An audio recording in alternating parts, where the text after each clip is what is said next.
Everyone, मेरे दोस्तों, आज एक मैं बहुत ही अच्छी बात आप लोगों को बताने वाला हूं कि सपने और लक्ष्य में एक ही बात का अंतर होता है।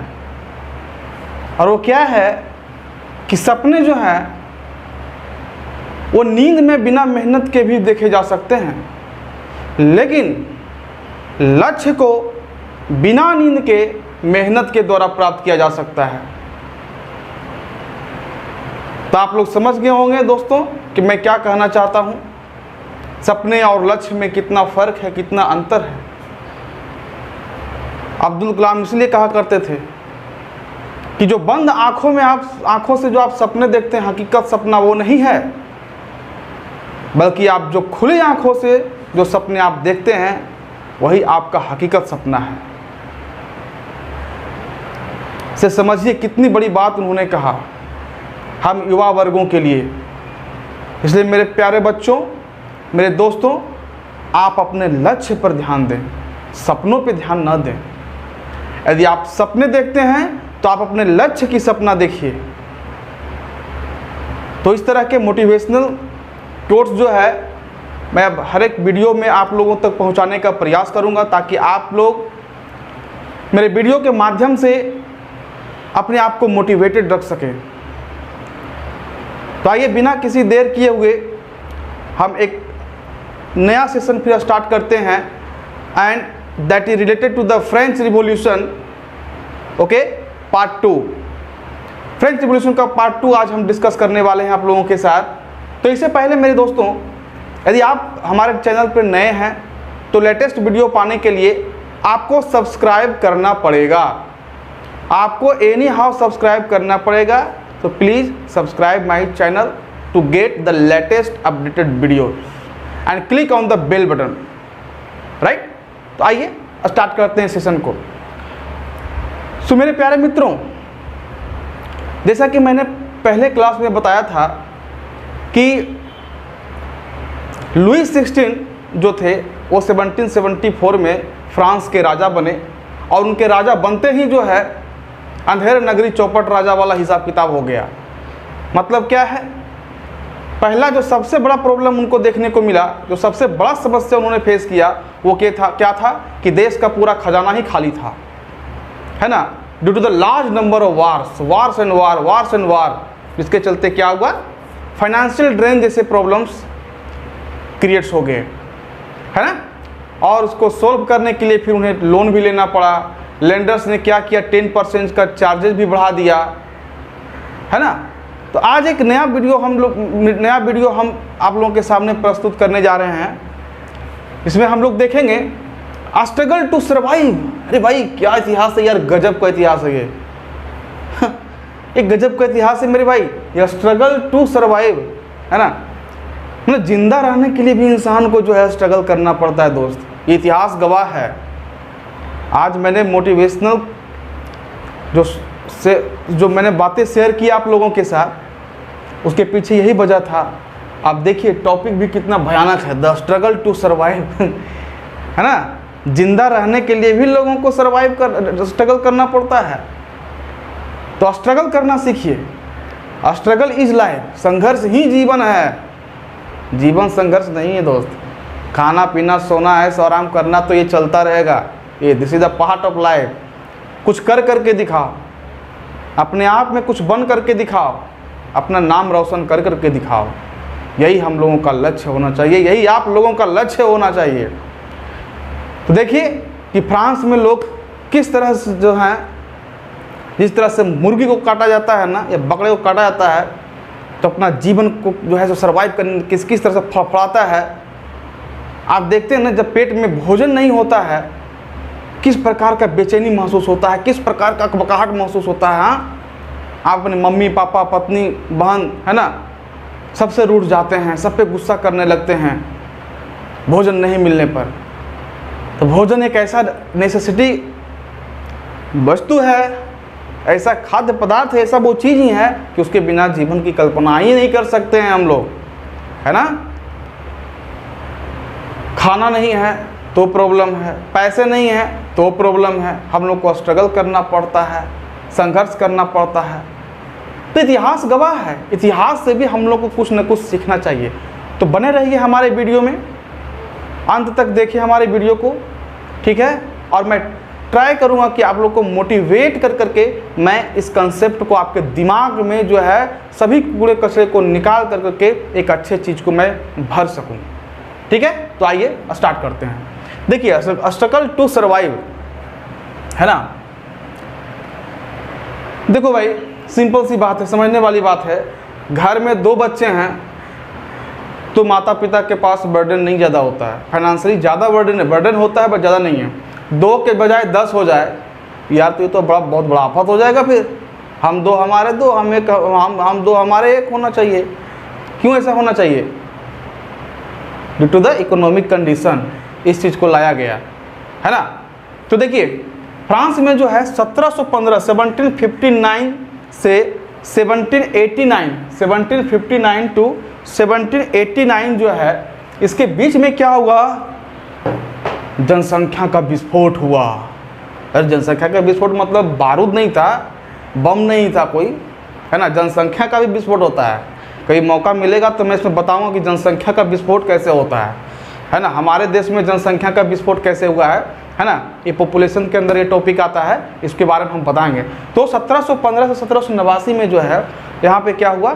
जनसंख्या में ज़बरदस्त बढ़ोतरी हुआ, विस्फोट हुआ। और क्या, विस्फोट का मतलब ही बढ़ोतरी होना, इंक्रीज होना, है ना। जो कि लगभग आप देख सकते हैं यहाँ पे, है ना, 23 से 28 मिलियन की आबादी बढ़ गई भाई। 23 to 28 मिलियन मायने रखता है भाई, गजब का बढ़ोतरी है यार, है ना। इससे क्या हुआ? आबादी बढ़ेगी, खाना चाहिए ना, भोजन लोगों को चाहिए ना मेरे भाई, मेरे दोस्त, भोजन चाहिए ना। कि जनसंख्या बढ़ाते जा रहे हैं, ऐसा तो नहीं है ना कि बिना ये बैटरी का ही पेट है, बिना बैटरी का ही इंसान है, बिना पेट का इंसान पैदा हो रहा है, ऐसा तो नहीं है ना। भोजन चाहिए यार। ये भोजन के लिए जो है लोगों में मारा मारी होना शुरू हो गया है, फैटम फैटी। अब देखिए, increase in demand and food grains, है ना। फूड ग्रेन्स का डिमांड बढ़ गया मेरे दोस्त, फूड ग्रेन्स का डिमांड बढ़ गया, ठीक है। लेकिन फ्रांस का कंडीशन बड़ा घटिया था बाबू, है ना। जैसा मैंने बताया था कि राजा जब आए, जब राजा बने लुई 16, तो क्या हिसाब किताब था? तो खजाना ही खाली हो गया, तो यार भोजन कहाँ से मिलेगा? जब खजाना ही खाली था, भोजन कहाँ से मिलती है? जनसंख्या भी बढ़ते जा रही है, तो बहुत बड़ा प्रॉब्लम वाला इशू आ गया यार, है ना। उससे फिर क्या हुआ? ब्रेड, है ना, रोटी वगैरह, चपाती वगैरह जो होता है, इसका प्राइस क्या हुआ? बढ़ गया। आप देख सकते हैं price of bread rose rapidly, right. क्यों? और दूसरी बात ये भी है, स्टेपल डाइट था ब्रेड, लोगों का मुख्य आधार, है ना। आप देखिए, आलू है, आलू तो स्टेपल डाइट है। ब्रेड है, हम लोगों का स्टेपल डाइट है। राइस है, हम लोगों का स्टेपल डाइट है। यार यही जब खत्म हो जाएगा तो हम लोग जिंदा कैसे रहेंगे? आलू 100 रुपये किलो, 400 रुपये किलो, टमाटर 200 रुपये किलो पाकिस्तान में। बताओ वहाँ के इंसान कैसे सर्वाइव करते होंगे? They are also struggling for survive यार। बड़ा गजब का सिचुएशन हो गया है ये, ठीक है। सो स्टेपल डाइट ऑफ मेजोरिटी, है ना। पाकिस्तान बोल रहे हैं, हाँ, कहाँ से कहाँ चैनल मेरा चला जाता है दिमाग का।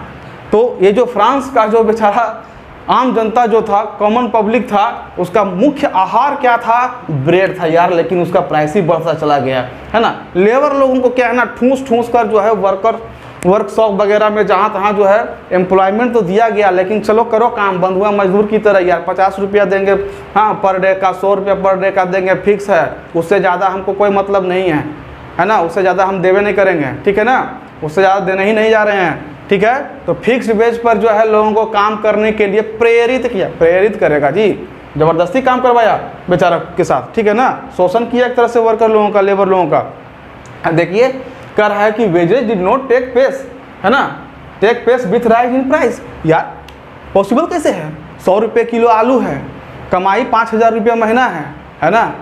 तो पहले जितना आलू खाते थे खा लेंगे, अभी औकात रहेगा, हिम्मत रहेगा? नहीं रहेगा।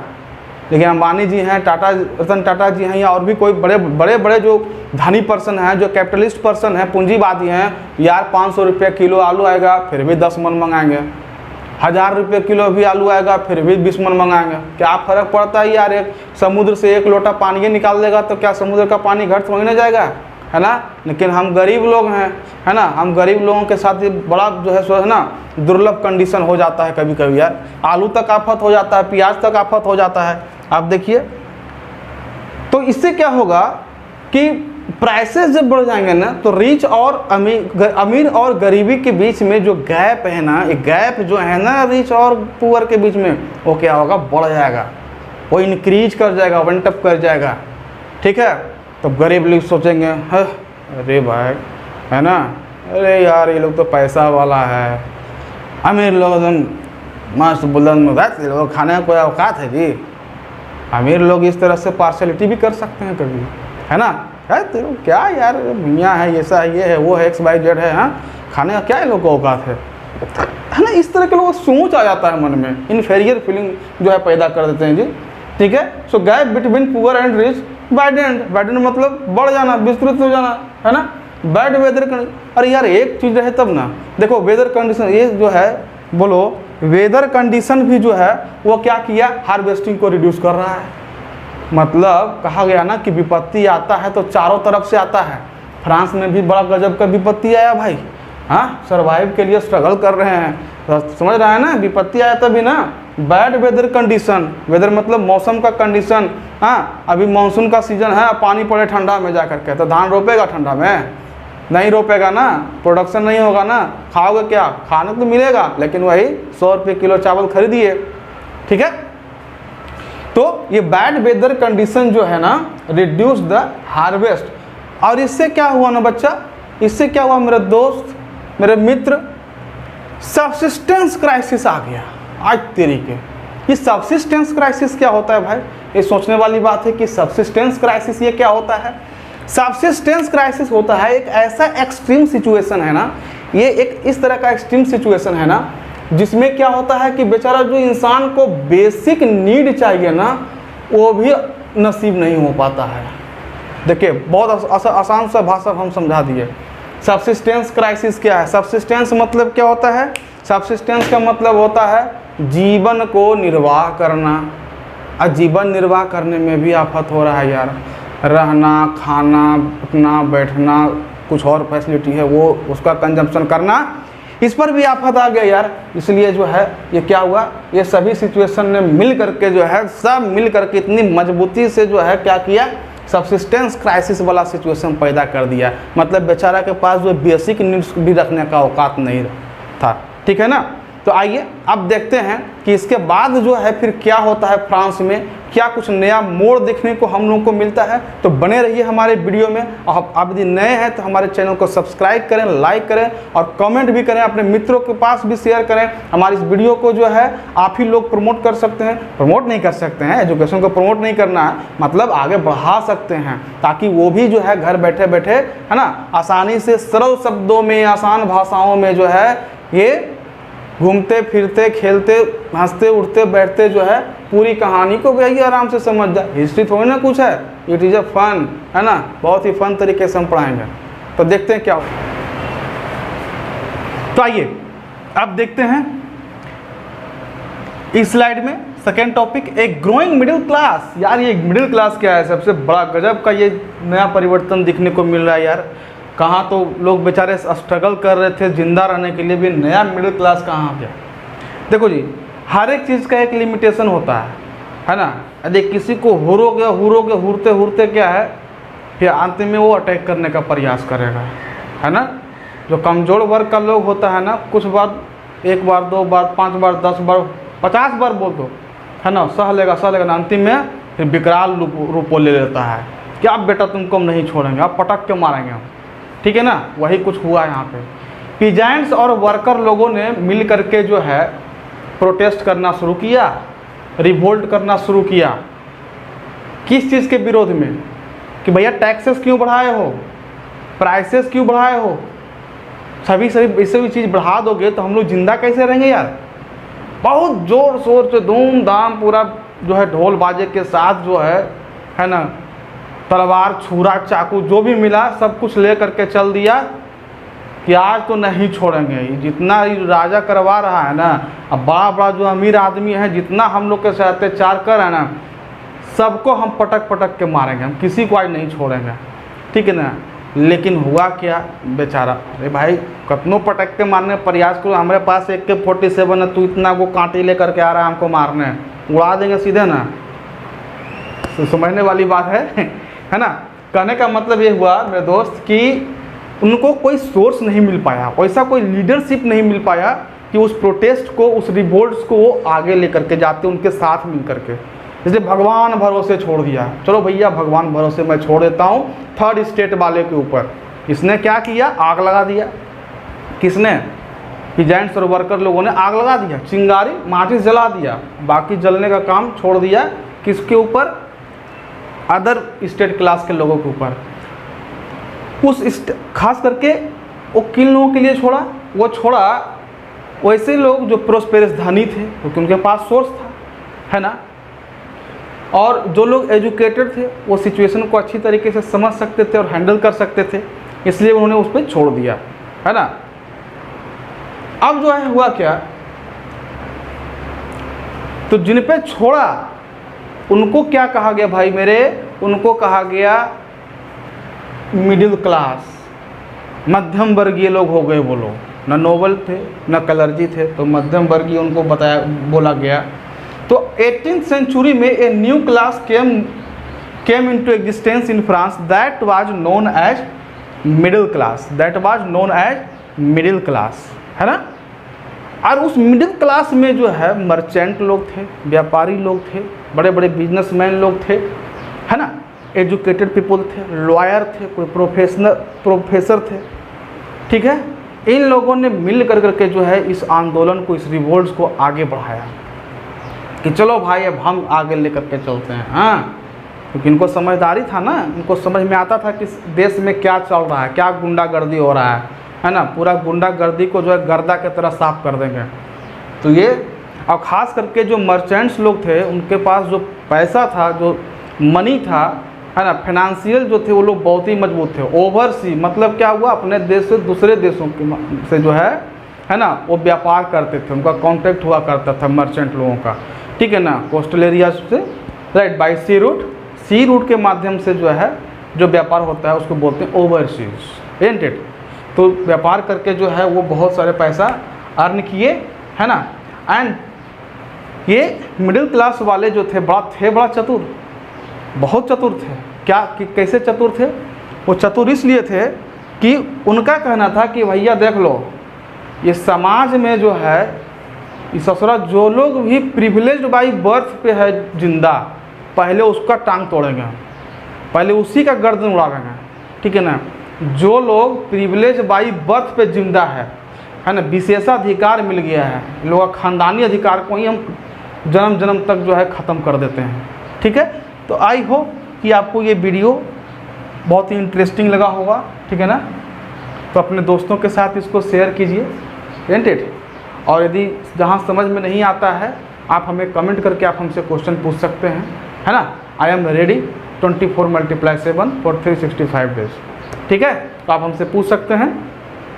और अगले सेशन में हम बताएंगे पार्ट 3 में, फ्रेंच रिवॉल्यूशन पार्ट 3 जब आएगा उसमें हम डिस्कस करेंगे कि आखिर में फिलोसोफर जो थे, है ना, रूसो, मोंटेस्क्यू, है ना, महान जो फिलोसोफर थे, उनका क्या प्रभाव पड़ा फ्रांस में, फ्रांस के लोगों पे, ये बेचारे मिडिल क्लास वाले लोगों पे क्या प्रभाव पड़ा, है ना, और उनके विचार क्या थे, उन्होंने क्या कहा, देश में परिवर्तन लाने के लिए क्या क्या करना चाहिए, ठीक है।